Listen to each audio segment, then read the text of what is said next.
Agora sim! Oi, Bruno! Que alegria! Tudo Tudo bem?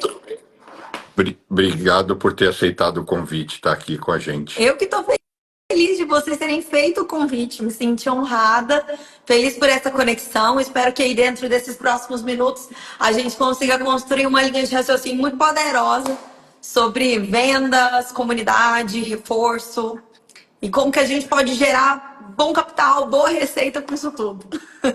Tenho certeza que vamos. Eu vou ser seu principal. Como eu tenho interesse no tema, então eu quase que eu vou fazer aqui uma consultoria gratuita. É, Antes de mais nada, eu queria que você mesma se apresentasse, contasse um pouco assim rapidamente quem é você, de onde você veio, qual a sua história e o que você tem feito. Obrigada. Mais uma vez, obrigada pelo convite, pela oportunidade da gente construir esse pedacinho de meio manhã, meio tarde, para ir para vocês. Estamos com umas diferençazinhas de horário. Mas, Bruno, sempre que me perguntam quem é Júlia, né, eu falo que, antes de tudo, eu sou uma bela vendedora. Eu venho de um lar de comerciantes. Eu gosto sempre de trazer esse histórico da minha família, porque me define muito, assim. A minha origem de ter vindo de um lar que viu no trabalho realmente um movimento para crescer, para transformar a vida, viu no trabalho uma forma de você enxergar o dinheiro como conquista e não como uma concessão, pura e simples.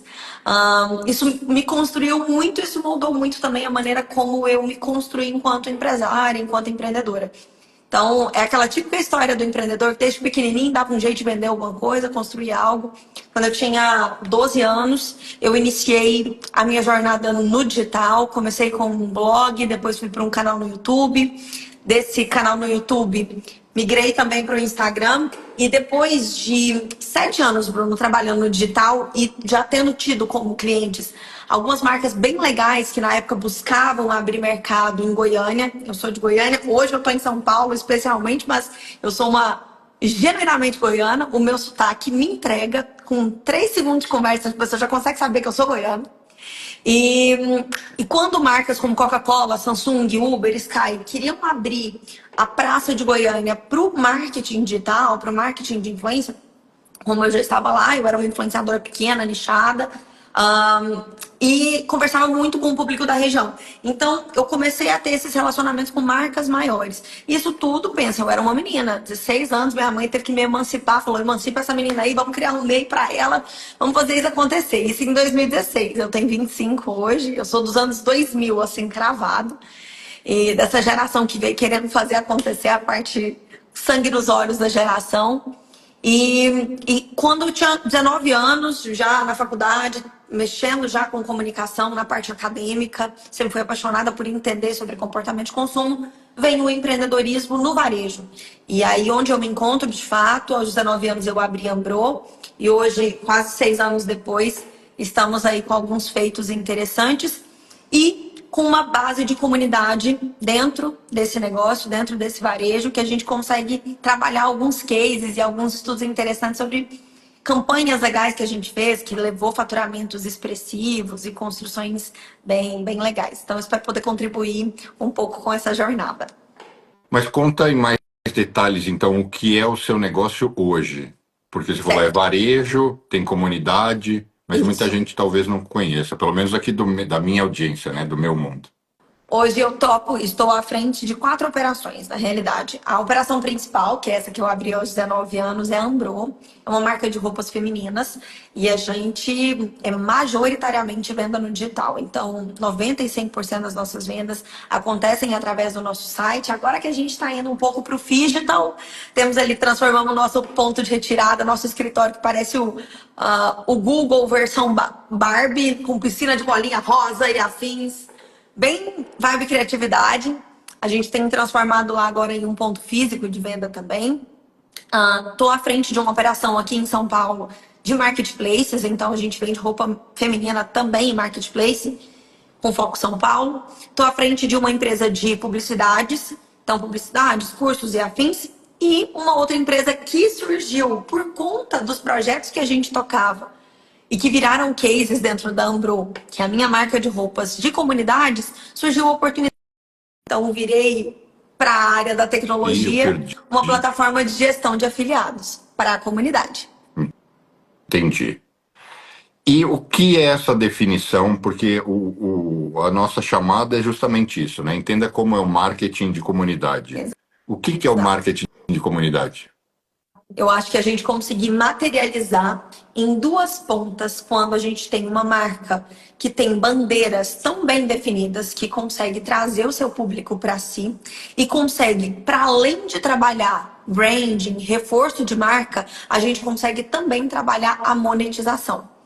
Agora, pensando em cenário Brasil, e aí existem algumas derivações que são delas que a gente vai falar, pensando em cenário Brasil, em maiores tendências, se a gente tivesse que listar 5 maiores tendências de comportamento de consumo dentro de e-commerce para marcas que faturam de 10 milhões até 100 milhões ano, a gente tem ali, dentro desse top 5, o trabalho com marketing de comunidade, que ele pode ser encontrado com trabalho de afiliados, de influenciadores, ele pode ser encontrado com trabalho de embaixadores da marca, mas é basicamente trazer um público que se conecta com os valores não óbvios ou não só com o produto para aquilo que extrapola, mas onde tange a marca e a gente conseguir fazer disso também um canal de expansão da marca, um canal de fortalecimento da retenção dessa base.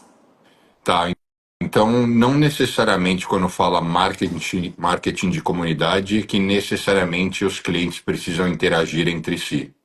Não necessariamente. Não necessariamente. Eles estão ligados por uma linha que costura tudo. Eu gosto de dizer. Essa linha que costura tudo são os valores da marca ou a comunicação que conduz o processo. Mas eles não necessariamente precisam fazer parte de um grupo de WhatsApp que precisam ficar conversando o dia inteiro. Eles precisam saber que existem outras pessoas que estão conectadas a ele e àquela marca, e que isso faz esse movimento, que é o que a gente chama de senso de pertencimento. É o senso de pertencimento que faz isso tudo ser tão poderoso, que é uma coisa mais subjetiva, é uma coisa um pouco mais metafórica no processo, mas que é o que dá toda a liga para um processo de marketing de comunidade. E quando a gente começa a falar, Bruno, de monetização dessas campanhas, o senso de pertencimento é o que faz toda a diferença. Ainda a gente está num campo subjetivo, agora que a gente vai começando a funilar, e eu acredito que as pessoas vão começar a ter a materialização do que são cada uma dessas entradas e do que a gente pode trabalhar para fazer com que isso seja um fluxo gerador de caixa também para os negócios. E o que no seu negócio de roupa, antes de mais nada, Goiânia tem muita marca de roupa, né? Tem muita mulher empreendendo e criando lojas que tem expandido, né? Tem alguma explicação? É porque a mulher goiana é muito vaidosa? Eu acho que a mulher goiana é muito empreendedora e vaidosa. Onde a gente consegue juntar os dois mundos, dá um match especial. Mas quando a gente olha para o cenário de moda, né, a gente vê aí na construção dos últimos 20 anos, Goiânia entrando num top 6 ou, enfim, top 8 maiores polos de produção, né? Goiânia e região ali, contorno. Então, a gente tem São Paulo, tem a região do Sul, Santa Catarina, etc. Tem Fortaleza, Ceará e arredores. Tem a região do Agreste, então Santa Cruz do Capibaribe, Caruaru, e tem Goiânia também como um polo muito forte. Tem Rio de Janeiro, um bocado também, e tem Goiânia também como um polo muito forte. Mas é engraçado, Bruno, que a gente às vezes paga um pouco de língua, sabe? Porque eu era aquela pessoa que falava que roupa era a única coisa que eu não ia mexer. Roupa era um negócio que eu não ia vender. Eu falava, não, gente, já tem gente demais fazendo isso. E é legal você entrar num mercado em que tem muita gente fazendo muita coisa e você consegue entrar e fazer algo diferente. Eu sempre brinco com o meu time que a gente não precisa ser o melhor. A gente não precisa ser a melhor marca, mas a gente precisa ser a marca mais consistente. E a gente tem que mostrar para o que a gente veio. Ter essa convicção, e é através disso aí que a gente vai conseguindo fazer a diferença e vai conseguindo avançar no nosso ritmo, no nosso jeito. E isso atrai comunidade também, essa convicção. E o que você fez de diferente na Ambro que te permitiu você ir ocupando o seu espaço? Bruno, o nosso processo ele se deu de uma maneira muito natural e intuitiva. Voltando um passinho atrás, quando a gente falou sobre o que foi a construção antes de Ambro, né, que eu comecei aos 12 anos no digital, eu comecei a ter uma construção da minha versão adulta num processo de comunidade. Eu vivia como as minhas redes sociais sendo uma espécie de diário virtual para mim. Então, era uma narrativa que ia sendo contada. E, naturalmente, as pessoas gostam muito de histórias. As As pessoas conectam muito com isso, é uma forma muito eficiente da gente passar uma mensagem através desse pano de fundo de história.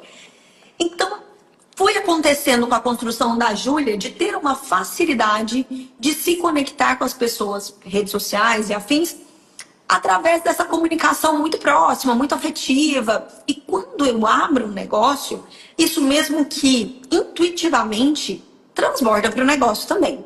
Então, desde o momento 1 da Ambro, existia uma comunicação, existia uma abordagem que trazia a cliente muito para dentro da jornada.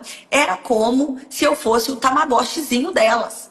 Era como se gente, olha essa menininha, Jesus, 19 anos, começou esse negócio, ia construindo, ia crescendo, passava por um problema, mostrava, fazendo limão a limonada. A gente foi conseguindo construir essa narrativa. Até que chega um momento, Bruno, que surge uma oportunidade. Na verdade, a gente cria as oportunidades, mas ali eu vi assim, eu vou juntar a fome com a vontade de comer. Surgiu um momento em que nós tínhamos um convite, fizemos uma experiência com algumas clientes, por quê? Eu era uma menina de 20 anos e vendia para mulheres mais velhas que eu. E aí, dentro desse contexto, quando a gente começa a falar de representatividade, essa mulher, às vezes, queria ver uma pessoa mais alta, mais magra, mais cheia. Ela queria ver uma menina preta, uma menina ruiva. E só tinha eu ali, porque começar um negócio, empreendendo e fazendo com que ele se virasse, nunca pegando capital externo. Então, eu tinha que me virar com tudo. Esse é o nosso primeiro gatilho para a criação de comunidade. De uma maneira intuitiva, na época não tinha nome comunidade, não tinha nada. Eu falei, eu preciso de algumas clientes fotografando para mim. E eu vou fazer uma experiência legal para elas. E eu sempre gostei muito de dar nome para as coisas. Criei os meus métodos, meus nomes, minhas siglas. Falei, eu vou chamar essas clientes de embaixadoras. Só que nesse momento, Bruno, não existia nada para além de vamos fazer umas fotos, 5 clientes diferentes, de perfis diferentes. Só que aquilo deu uma repercussão tão legal quando a gente dividiu, mais uma vez, a gente sempre trouxe os bastidores para frente, sempre teve esse movimento de comunicação e de conexão com o público. Aí surgiu o, meu Deus, eu quero ser embaixadora da Ambro. Eu falei, meu Deus, o que é ser embaixadora da Ambro? E dali a gente foi criando esse movimento, essa história. Até que chega um ponto, coisa de um ano depois desse primeiro passo, que eu falei, temos aqui uma oportunidade de fazer isso ser um canal de aquisição de novos clientes. A gente tinha conseguido gerar uma demanda social reprimida ali dentro. Eu tinha tantas clientes querendo fazer parte daquele grupo de mulheres que tinham mais acesso à marca, que aí nesse momento podiam comprar com desconto e tinham acesso a mim. E como eu sempre estive muito à frente do negócio, isso é um fator que consome meu tempo, mas barateia demais o processo de conexão dentro de uma marca, de um varejo e afins, que é o founder, o CEO tá à frente, é a pessoa que está tocando ali todo dia. Então, o acesso também era uma moeda de troca, que aí começa, de fato, o primeiro movimento de marketing de comunidade, entendendo aquilo dali como um canal de aquisição. Foi nesse momento, Bruno, que a gente fez um funil de captação. Foram 10 etapas. Eu captei 10 embaixadoras durante um ano. Eram 2 fases. Na primeira fase, entravam 25 clientes, elas tinham um mês. Nesse um mês, elas tinham um cupom de desconto que elas podiam divulgar para as amigas delas. E elas podiam usar esse cupom de desconto também. Todo mundo ganhava cashback em cima do que vendia. Então, todo mundo saía feliz de um jeito ou de outro. Mas as 4 daquela primeira fase que mais vendiam, ia para a segunda fase. E aí, elas já recebiam um outro nome. Elas já eram influs da Ambro. Nesse segundo ciclo, nessa segunda fase, a que mais vendesse dentro da mesma mecânica de campanha, ganhava o título de embaixadora, entrava para o grupo seleto, que é o topo da cadeia alimentar das clientes, que é o creme de la creme, o supra-sumo. E através disso daí a gente foi rodando esses ciclos. Nesse contexto, Bruno, num movimento experimental, ele era um MVP assim, rústico, rodava na mão. A gente faturou 500 mil. Só com isso, só com essas meninas, dentro de 10 meses. Aí eu falei, meu Deus, tem caroço desse ano, tem como a gente escalar isso. E é daí que vem a necessidade de criar uma tecnologia para automatizar. E você tinha estoque e tudo ou foi uma correria?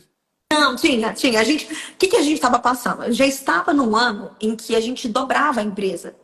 Então eu já estava acostumada com a correria. A correria era o normal da minha vida. Eu começava um ano com uma empresa com 10 funcionários, eu terminava o ano com uma outra empresa, num outro espaço com 20 funcionários. Foi assim por quase 5 anos. Ano passado, que é o momento em que a gente dá um passo grande, vai para um outro escritório, faz outras construções, que aí a gente começa a experimentar o que poderia ser um platô. Aí eu chamo todo mundo, vamos fazer um projeto diferente. Aí a gente coloca de novo comunidade no meio disso.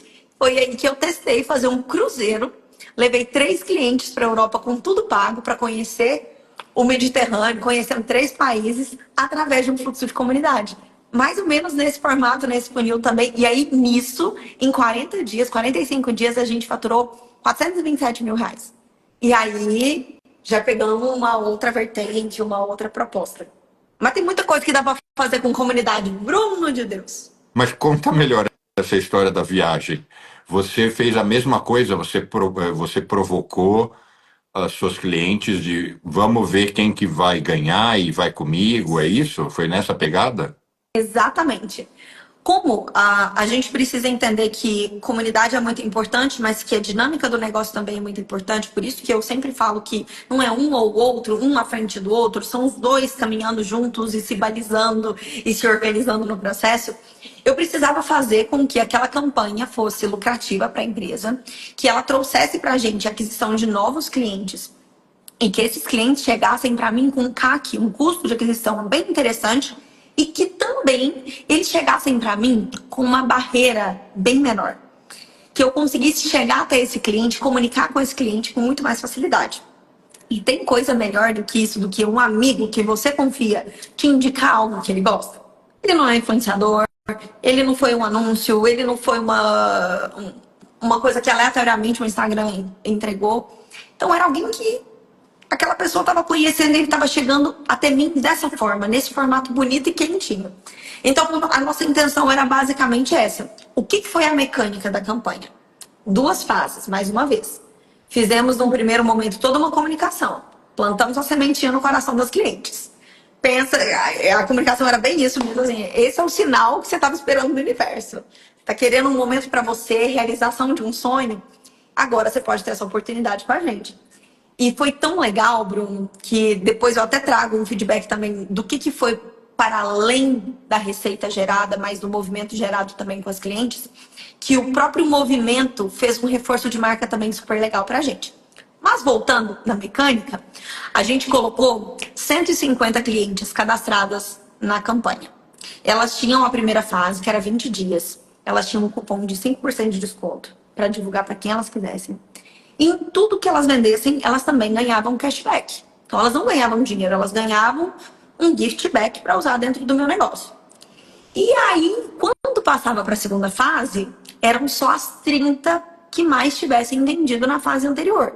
Mas a dinâmica se mantinha do mesmo jeitinho. E aí, na segunda fase, com 20 dias, mesmo processo.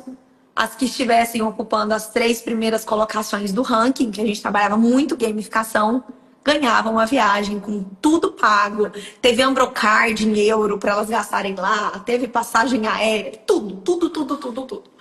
Então foi uma experiência muito legal. E com isso daí, só para você ter uma noção, no último dia, a gente teve uma das competidoras que comprou R$ 27 mil.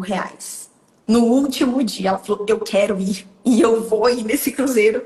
Para você ver como que trabalhar com comunidade, você tá trabalhando ali com os desejos, você tá trabalhando ali com o ego das pessoas também. Por isso exige muita responsabilidade e muito saber também onde você quer chegar, né? A Ana acabou de perguntar aqui quanto que a gente dava de cashback. A gente dava 5% de cashback. Aí a narrativa era o seguinte, Bruno. O que sua amiga ganha de desconto, você ganha em vale compras dentro da loja. A gente sempre tentou amarrar todas as comunicações. E essa que comprou 27 mil em produto é porque ela sabia que esse era o valor que faltava para ela entrar?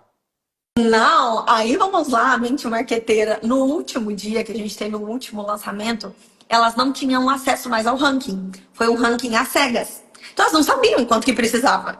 Então elas precisavam vender. Isso aí iriam descobrir 24 horas depois.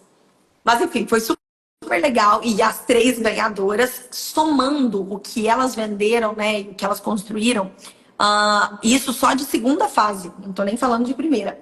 fez 150 mil reais. E aí você pode até perguntar pra mim, Júlia, mas qual que era o perfil dessa cliente que se envolveu? Era uma influenciadora? Era alguém grande? Vou te falar o perfil das 3 ganhadoras. Uma delas é uma professora de inglês, que tem 2 mil seguidores no Instagram. A outra é uma dona de casa, cuida dos filhos, do marido, tem mais ou menos uns 2 mil seguidores no Instagram também. E a outra é uma maquiadora, que tem acho que uns 7, 8 mil seguidores no Instagram. São todas ditas como mulheres normais, que têm uma vida normal, não é nenhuma celebridade. E olha o impacto que essas mulheres conseguiram trazer. A força que essa mulher influente, ela não precisa ser influenciadora, ela é influente. Na igreja, com os amigos, com a família. E aí, Bruno, o legal é que elas fizeram a própria comunidade delas. Cada uma hoje tem seus próprios grupos, divulgam coisas dentro desses grupos e foi fomentado através de um projeto como esse. E você não deixava uma influenciadora grande entrar nesse negócio? Podia, mas ninguém se inscreveu. Ninguém se inscreveu. Sabe por quê que a influenciadora grande quer? Beleza.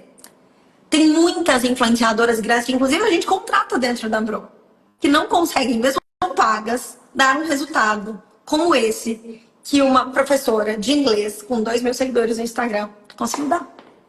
Então, e esse é um case tão legal, Bruno, o da professora. Ela chama Maiara, ela é embaixadora da Ambro também. A Maiara recebeu uma plaquinha agora no início do ano, porque ela participou do desafio do Cruzeiro. Enquanto ela estava participando do desafio, ela estava fora das embaixadoras, de tudo que rolava. Mas a Maiara, ela fez um incrível feito de, em 2024, gerar de caixa para empresas 120 mil reais. Ela, uma professora de inglês de 2 mil seguidores no Instagram, que tem uma força absurda. Então é super legal ver esses movimentos que o mercado, a partir de agora, vai estar cada vez mais sensível para isso. Porque houve uma saturação muito grande dos meios publicitários, de uma maneira geral, né? Tem muita oferta o tempo todo, tem muito tudo o tempo todo. E eu acho que o caminho agora é muito mais se olhar para aquilo que é mais sutil, mais orgânico, mais natural no processo. E que gera muita conversão. E como você constrói... Anteriormente você falou, né? Senso de pertencimento. Como é que você resumiria? Como é que eu construo isso no meu negócio?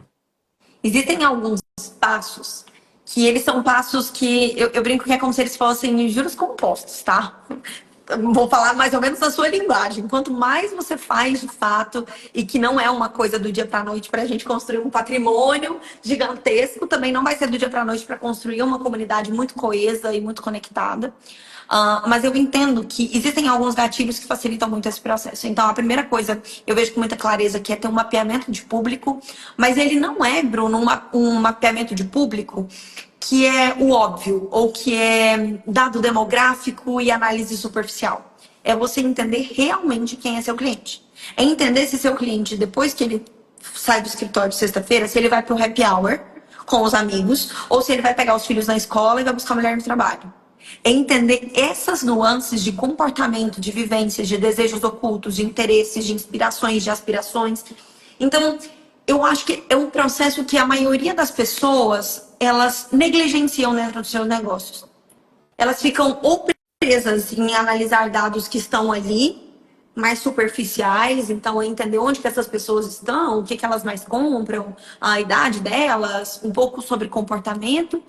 Mas é nessa outra virada aqui que você consegue pegar os pulinhos do gato, que são os pontos de contato, que vão fazer com que você consiga construir a segunda coisa, que são as suas bandeiras e os seus inimigos em comum. Por exemplo, uma bandeira que eu trago com muita força dentro da Ambro é que eu bato na tecla de que a mulher ela não precisa pagar caro para ter roupas boas para ela usar no dia a dia, para ela estar bem vestida, para ela se sentir confiante. Quem são os meus inimigos em comum? Em geral, fast fashions. Eu nem bato de frente com quem um animal da vida, com quem cobra 300 reais, 500 reais uma blusa. Eu não bato de frente, porque são públicos diferentes. Mas eu bato de frente com a Renner, por exemplo. Eu falo, gente, esse fast fashion perdeu a noção. Tá cobrando R$79 uma blusinha. E aí eu mostro a mesma blusa, com a mesma qualidade, em que ela consegue pagar aqui R$39,90. E aí, eu trouxe isso como exemplo, mas é importante a gente ter, para além daquilo que a gente sabe que a gente sabe o que a gente quer chegar. É muito importante a gente saber o que a gente não defende de jeito nenhum e criar alguns inimigos fictícios ao longo da jornada. Para além disso, outras coisas que reforçam pra caramba essa parte mais subjetiva da construção da comunidade, que não é muito uma receita de bolo, é um fazer constante. Uma comunicação que ela esteja muito alinhada com esses pontos anteriores. Então, a gente pode trabalhar reforço de comunidade, senso de pertencimento com linguagem, com vocabulários que reforcem, com alguns rituais. Eu sou muito fã de ritual. No Brasil, a gente tem um case que explodiu demais, né? Em que ela realmente virou um caso fora da curva, goste ou não goste. A Virgínia conseguiu construir uma dinâmica muito poderosa dentro do varejo e dentro dessa construção de comunidade de influência. O que é uma das coisas que eu, que sou apaixonada por estudar comportamento de consumo e essas construções de jornada, eu fico encabulada com o que ela faz. Ela tem muito ritual. Ela acorda todo dia e grava a música do marido dela. Ela acorda todo dia e bota as filhas dela para falar bom dia, pessoal. Todo mundo entende que existe uma previsibilidade gostosa. Não aquela previsibilidade monótona, mas a previsibilidade de que deixa eu acordar, deixa eu ver como que a Maria Flor, que é a filha dela, falou o bom dia de hoje. Bom dia, flor do dia. Isso vai começando a fazer sentido para os membros da comunidade. Uma coisa, Bruno, que eu gosto muito de enfatizar é que quando a gente está criando uma comunidade, a gente não precisa fazer sentido para todo mundo. Não precisa mesmo, a gente não conversa com todo mundo. A gente tem que fazer sentido para quem está conectado com a gente dentro da comunidade, para quem é um membro, para quem aquela comunicação está sendo emitida. Porque talvez esse seja um dos pontos que mais fazem as marcas se perderem. É não entender com clareza o que tem que ser dito, e o que tem que ser feito, e o que tem que ser construído de sentido. E aí, por fim, Bruno, é realmente você conseguir ter ações na ponta que amarrem isso tudo. Que aí é onde a gente chega, de fato, nesses formatos de monetização, de campanhas que peguem tudo isso que a gente foi construindo de maneira pontual e fala, bem, vamos agora pensar como empresa e vamos gerar caixa nisso aqui também. Onde você aprendeu tudo isso? Você fez curso? De onde veio isso?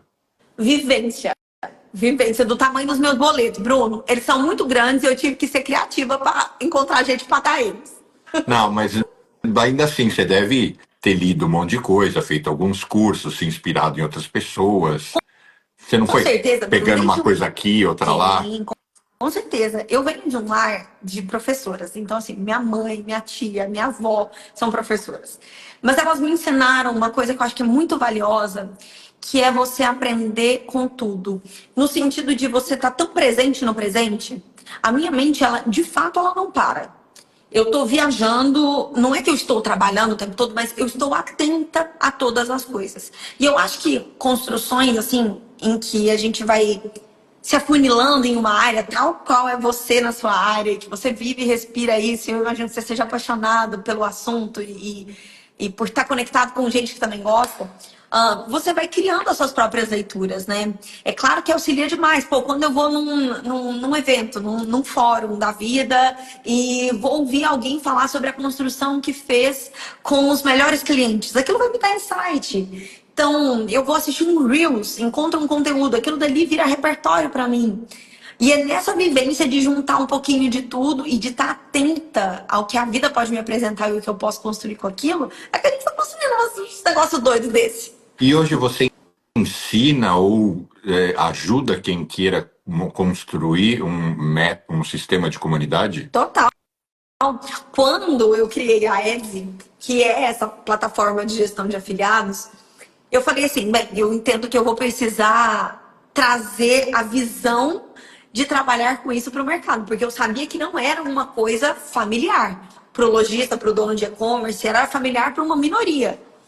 E aí eu entendi que eu precisava me posicionar ali como uma pessoa que iria construir uma comunicação e uma comunidade de lojistas que entendem valor e que tem uma construção de querer trazer os clientes para perto. E aí entra nesse processo, nessa jornada de um lado eu quero trazer meu pano de fundo, tudo que eu vivi, as coisas que eu experimento no meu laboratório que é Ambro, mas de outro também, a Etsy me deu a oportunidade de vivenciar outros negócios. Então, tem uma carteira de clientes nossos ali dentro que tem modelos de escala mais acelerados, ou que são modelos de negócio mais específicos, em que eu tenho todo o prazer de tocar junto com os clientes, com os donos da marca, os processos de construção. E, Bruno, a cada reunião, uma reunião de 1 hora, é como se fosse um semestre de um curso, de uma especialização daquilo dali. Porque a gente vai fazendo tanta somatória, tanta vivência. E aí eu tô bem nesse contexto, assim, de estar nesse ecossistema doido. De um lado eu atendo o lojista, ajudo ele a criar campanhas, do outro eu ofereço um curso para quem quiser só entender de uma maneira mais superficial. De outro eu ofereço a plataforma e de outro eu faço disso algo que vai fazer meu negócio crescer. E, bom, eu já, assim, eu acho que eu vou virar seu cliente. Porque, pô, eu não sei nada disso. E eu tô até, sabe por que que eu tô olhando aqui assim para baixo? Porque eu tô no seu perfil da Adzi, né? Aham. E, e como são, assim, como é que você comercializa isso? Como é que você atende? Dentro da É, Etsy, o que que a gente quis desenvolver? Algo que eu, enquanto lojista, entendia que era uma lacuna do mercado. Por quê? A realidade do varejo, a gente entende que principalmente varejo de escala, você trabalha com margens muito espremidas. Então eu precisava encontrar uma ferramenta que me trouxesse escala no processo de afiliação, então que não me permitisse ficar fazendo tudo ali na mão, cria cupom de um na mão, gera cashback de outro na mão, e que me trouxesse também uma possibilidade de profissionalizar o processo de dar transparência ao afiliado. Eu acho que é um dos pontos mais legais quando a gente pensa em comunidade e em monetização de comunidade mesmo beleza, afiliado, você vende para mim, eu te pago, seja em produto, seja em dinheiro, mas eu vou te dar transparência do processo, do início ao fim. E o que que era a minha dificuldade enquanto lojista? Num momento em que eu nem pensava em virar dona de plataforma. As plataformas, elas tinham um setup muito caro. Então, para eu implantar, eu precisava pagar uns 2.000, 3.000 reais, uma mensalidade alta e um percentual em cima sobre cada uma das vendas que eram feitas alta também. Então, eu entendi que aquilo dali era para empresas que tinham verbas de marketing muito robustas, que não era o meu caso. Eu tinha que fazer das tripas coração. Aí entra a ideia de desenvolver um produto que conseguisse atender o pequeno, o médio e até o grande lojista de uma forma que trouxesse autonomia, automatização das campanhas, dos processos e visibilidade para o afiliado. Então é um sistema. O lojista vai lá, cadastra, integra na plataforma dele de e-commerce e ali a plataforma faz o trabalho para ele. Ele precisa ter a parte criativa e agora a gente está fazendo uma atualização para trazer IA para dentro desse processo, para ajudar o lojista a abrir. Eu quero treinar um IA para eu abrir o meu HD cerebral de comunidades e a gente fazer daquilo dali também um movimento em que a tecnologia nos auxilia, né? Porque é tanta coisa que a gente tem que criar e desenvolver. E está em desenvolvimento. Mas em tese é isso. É uma plataforma que tem uma mensalidade de R$ 249 e mais 1,5% de percentual. Foi nisso daí que eu falei assim, cara, aqui é viável. Aqui o lojista pequeno consegue, o médio consegue, fica interessante para ele, não vai ficar caro. E aí a gente consegue viabilizar com que mais marcas consigam fazer isso para os seus clientes. E a gente começa a fazer um movimento maior de mercado. tá, mas e a inteligência? Porque essa é a parte do sistema, né? Mas a parte de fazer a leitura, igual você estava descrevendo anteriormente. A parte de fazer a leitura, de entender o que pode ser valor, quem é o inimigo comum, no seu caso, o fast fashion. No meu caso, que eu vendo, o meu inimigo comum são os bancos que têm um atendimento horrível, ou a XP que fala que é de graça e é caríssima. Uhum. Enfim, não é bem um e-commerce, né? O que mais me interessa é a inteligência por trás disso. E esse é um dos pontos que abriu para a gente algumas outras perspectivas. No final do ano passado, na verdade, no final do primeiro semestre de 2024, porque o meu sócio, ele é 100% da área de tecnologia. Um grande amigo nosso, que é um dos maiores nomes de varejo e tecnologia do Brasil, nos conectou, o Pedro. Ele é CEO da plataforma que eu estou, de e-commerce e afins. E o meu sócio, ele era CTO dessa plataforma. Ele saiu para trabalhar com outra startup, com outro modelo de negócio. Quando o Pedro viu que eu estava fazendo tudo na mão, ele falou assim, Júlia, primeira coisa, bora automatizar isso daqui. Vou te conectar com um cara que vai dar certo. A mente de vocês e o André é desse jeito que eu sou, mas pro lado da tecnologia. E aí a gente criou e no primeiro momento a gente falou, cara, vamos desenvolver produto, vamos desenvolver produto. Aí chega num momento que passados os primeiros 6 meses de produto lançado de plataforma no mercado, a gente entendia que o médio grande cliente, ele já vinha com muita coisa pronta. Então ele já tinha uma maturidade de processos e de estrutura de marketing mesmo do negócio, que se nunca tivesse trabalhado com comunidade, ele já tinha resposta para a maioria das perguntas.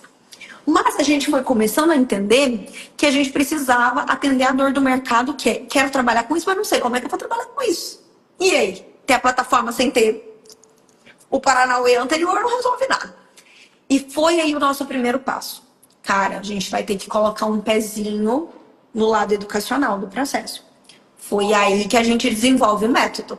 Dentro do método, que eu falei assim, André, que é meu sócio, não vem pro meu lado com nada que seja caro. Não podemos fazer oferta cara de jeito nenhum. Empreendedor já tem que pagar imposto demais. Empreender no Brasil não é fácil. Então vamos fazer um negócio que democratize o acesso, né? E foi quando a gente desenvolve um infoproduto. Só que a gente percebe agora, já com 4 meses de infoproduto, que ele é maravilhoso, que ele é um produto de entrada, mas que existe, Bruno, tanto mercado para aprofundar, porque as pessoas vão ficar cada vez mais sedentas para fazer isso dentro dos seus negócios, porque os cases vão ser cada vez maiores. E o legal é que quem tem acesso à informação antes bebe da água limpa. Deixa eu te contar, até 2 anos atrás eu era zero desse universo digital. Lógico, eu sempre fui um cara muito adepto de tecnologia, um usuário pesado de computação, mas, e logicamente eu rodava lá o dedinho no Instagram.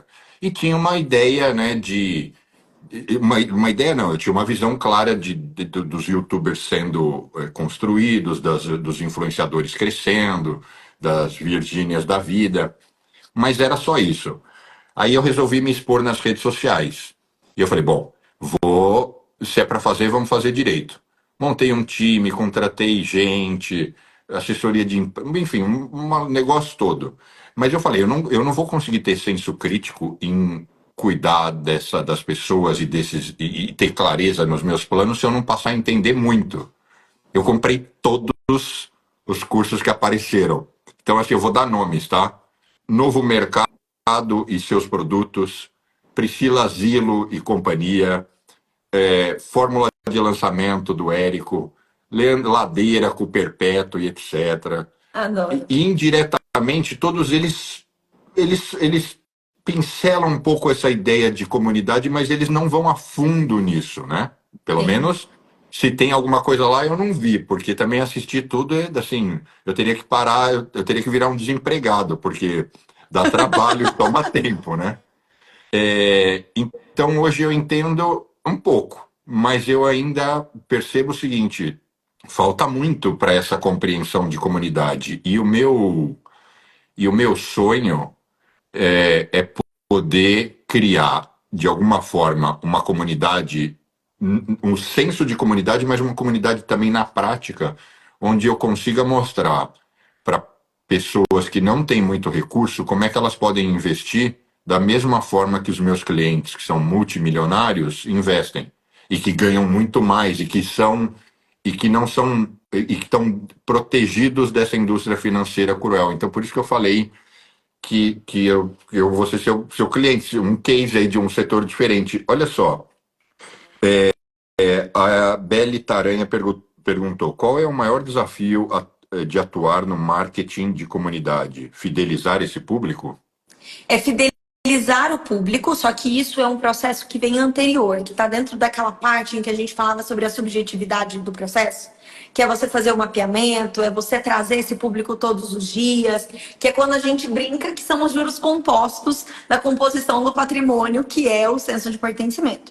Quando já se tem campanhas de comunidade, um ponto que é sempre um desafio é, de fato, você conseguir para comunidades que se estendem de maneira perene, né? Então, de maneira perpétua ali dentro, você conseguir manter esse interesse delas ali dentro e gerenciar conflitos, posicionar liderança, porque acontece.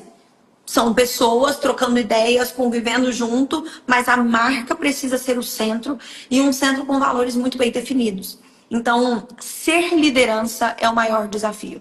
no meio de clientes tão plurais, de pessoas com objetivos diferentes, por mais que elas estejam todas costuradas pela linha de todo o senso de pertencimento que se tem. Mas o desafio é se manter como liderança sempre e conduzir da maneira que você quer que seja conduzido. Júlia, você já tinha a sua comunidade quando iniciou a Ambro? Antes de você responder, vamos ver se eu estou aprendendo alguma coisa aqui. Indiretamente, sim, porque o simples fato de você estar ali se expondo, você congregava um grupo de pessoas que tinha afinidade com você e indiretamente isso é um senso de comunidade. Só que só não existia o negócio claramente. É isso, não é? Totalmente. Ali foram os primórdios do que depois viraria a ser Ambro e que depois se tornaria dentro de Ambro um canal de aquisição. Mas começou lá atrás. Ana, ela conversa com quais plataformas de e-commerce? Certamente ela está falando da sua tecnologia. Sim, da plataforma. Hoje, em especial, daqui de hoje a mais 7 dias, nós teremos 16 novas integrações. Você ligar hoje e falar, Júlia, eu quero integrar hoje, agora. A gente tem com a Bag e com a Novenshop, que dominam aí um grande percentual do mercado. Agora, muitíssimo em breve, a gente vai ter com Shopify, com Vetex e as demais. Como chama a primeira que você falou? Bag. Eu não conheço. Acho que está só no Brasil. E tá só no Brasil e eles fazem um movimento, até fazendo um parênteses, eu acho que de todo o mercado nacional de tecnologia e afins, é a empresa que tem um comportamento mais curioso e que vale a pena o estudo, vale a pena o case. Eles conseguiram construir uma comunidade dentro de uma empresa de tecnologia. Eles fizeram tudo isso aqui que a gente está falando com os lojistas, com donos de e-commerce. Numa comunicação disruptiva, eles chegaram pequenininhos lá atrás, foram comprados por uns maiores grupos, mas chegaram pequenininhos e fizeram muito barulho, através de comunidade, através de trazer o cliente para o centro, para o foco.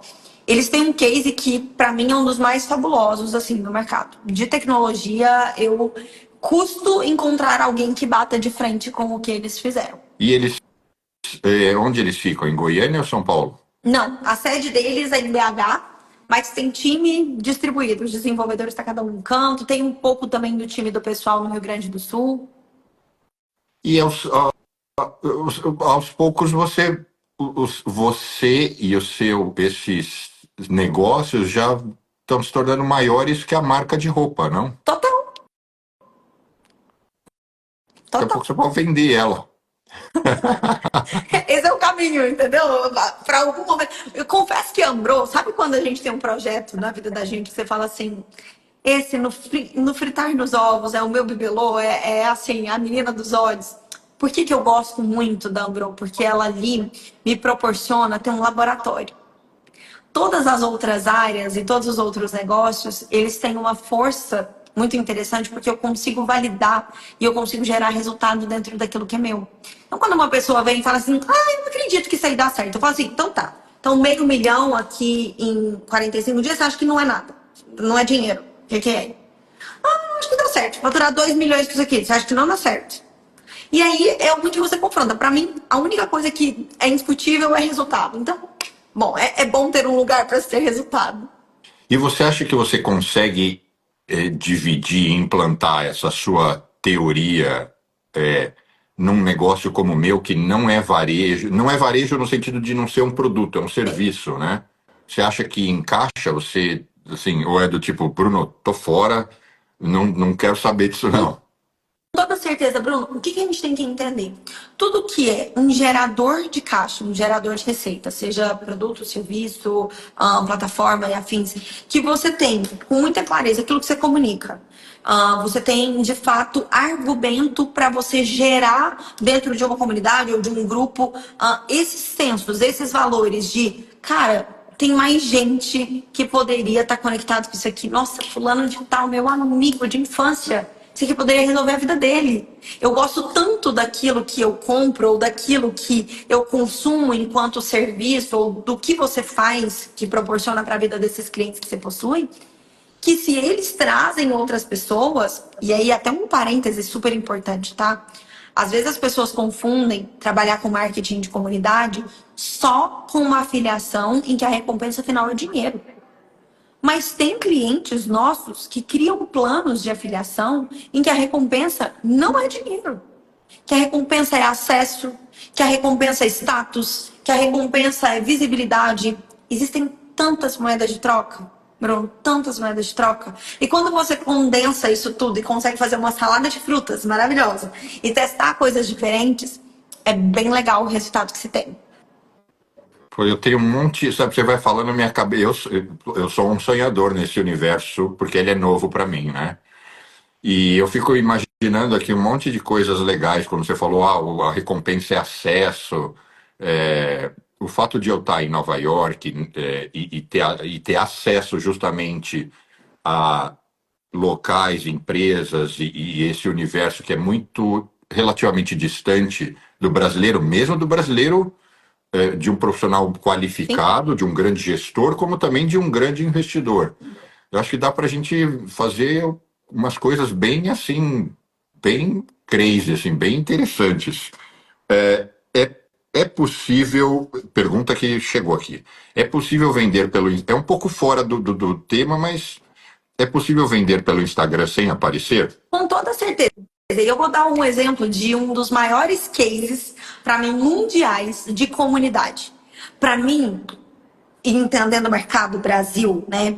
Eu entendo que os grandes, quando a gente fala que as gigantes chinesas, Shopee, Shein, a Shein de uma maneira especial, ela soube lidar com o mercado brasileiro, com o mercado internacional de uma maneira a cooperar com a comunidade, que é uma coisa inacreditável.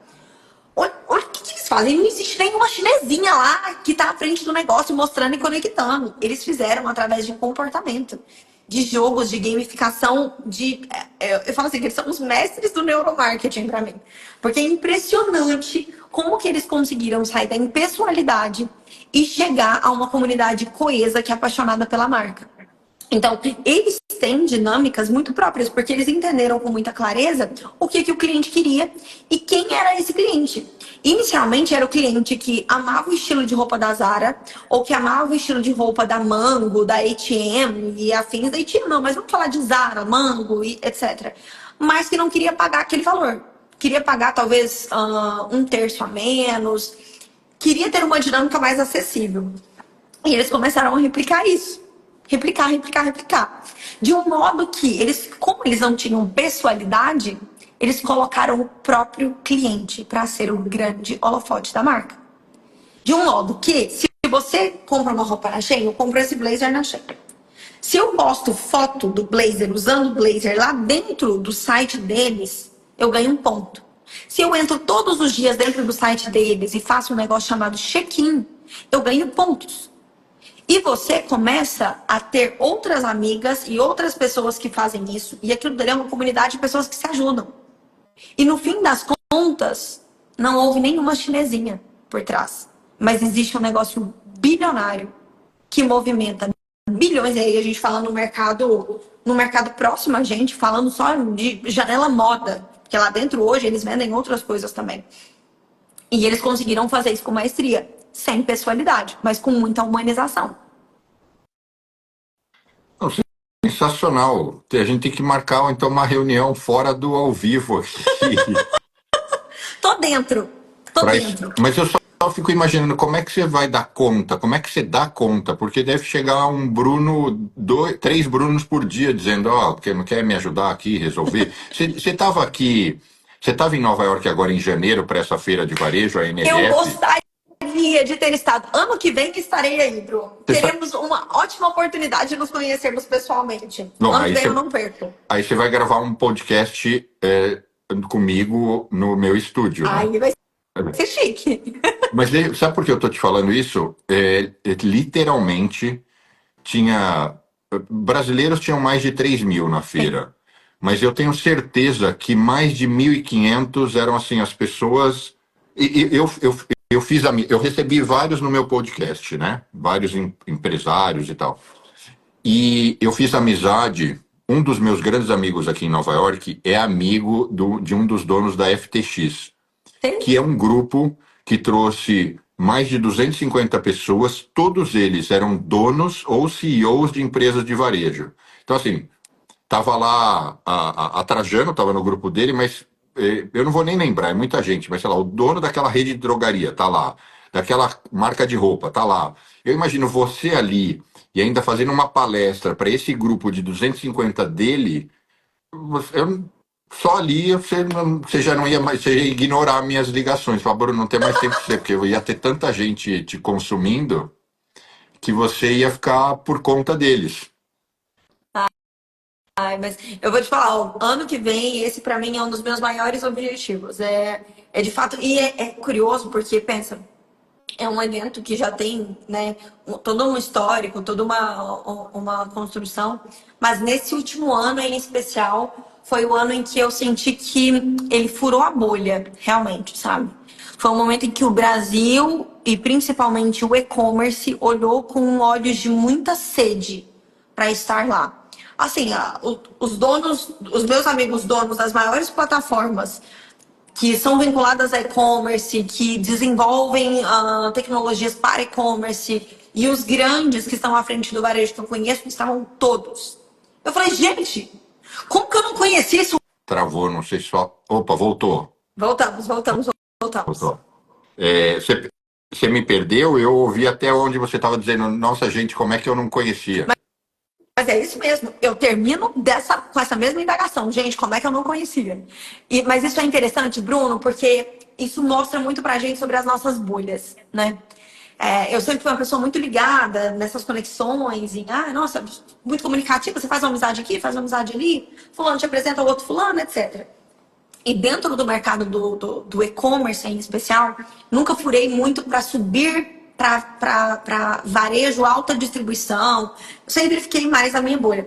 Eu não conhecia. E a gente se acha, às vezes, nossa, domino muito o meu mercado. Olha o que estava acontecendo há algumas horas do Brasil, mas que seria pega um avião e vai fácil. É muito legal, oportunidade incrível. Mas vem de tudo. Sabe que vem muito empresário que não é varejo gigante, né? É a pessoa que tem isso, tem a loja, tem uma loja, seja de roupa ou seja de outra coisa, que não tem uma rede, né? Tem de tudo. Total. Pois é, me aguarde aí ano que vem, viu? Pode colocar na agenda. Tá marcado, tá marcado. E quando eu estiver em São Paulo, vou te. Quer dizer, você tá sempre em São Paulo ou pouco? O meu noivo é daqui de São Paulo. Inclusive, fiquei noiva semana passada, tá vendo? Não ia ter como eu estar em Nova York, porque eu tava sendo pedida em casamento. Bem no momento. Então você vai acabar mudando para São Paulo. Ele que vai pra Goiânia? Não, gente, eu sou interiorana. Eu adoro ser bairrista, conhecer o dono da padaria, a menina que me atende todo dia. Eu tô em São Paulo para trabalhar, a parte das minhas empresas. Cortou de novo? Voltou, tá aqui, tá aqui. Voltou? Conexão em São Paulo hoje está só pela misericórdia de Cristo. Tá chovendo muito por aqui e tá impossível. Eu tava num outro lugar que ia acabar a energia. Eu falei, meu Deus do céu, a fase aqui, tive que vir correndo pra cá. Mas pelo menos se manteve firme até quase o final. Muitíssimo obrigado. Vou te procurar para a gente falar dessas minhas aventuras, para ver se dá jogo. E tá convidada para vir aqui no podcast para valer, né? Não virtual, físico. E obrigado por ter compartilhado essas dicas e nos falamos. E obrigado também a todo mundo que participou, assistiu, mandou perguntas. Obrigada, Bruno. Obrigada pela oportunidade, pelo convite. Que esse aqui seja um primeiro passo de uma conexão super legal. Que eu consiga te ajudar na sua comunidade, que a gente faça um case super legal. Eu adoro desafio, tá? E vai ser o meu primeiro dentro do mercado financeiro. Então, missão dada, missão cumprida. Nós vamos fazer uma coisa muito legal, viu? Obrigada mais uma vez e obrigada a todo mundo que assistiu a gente. Fechado, sucesso e parabéns pelo seu trabalho. Obrigada. Beijo. Um abraço. Tchau.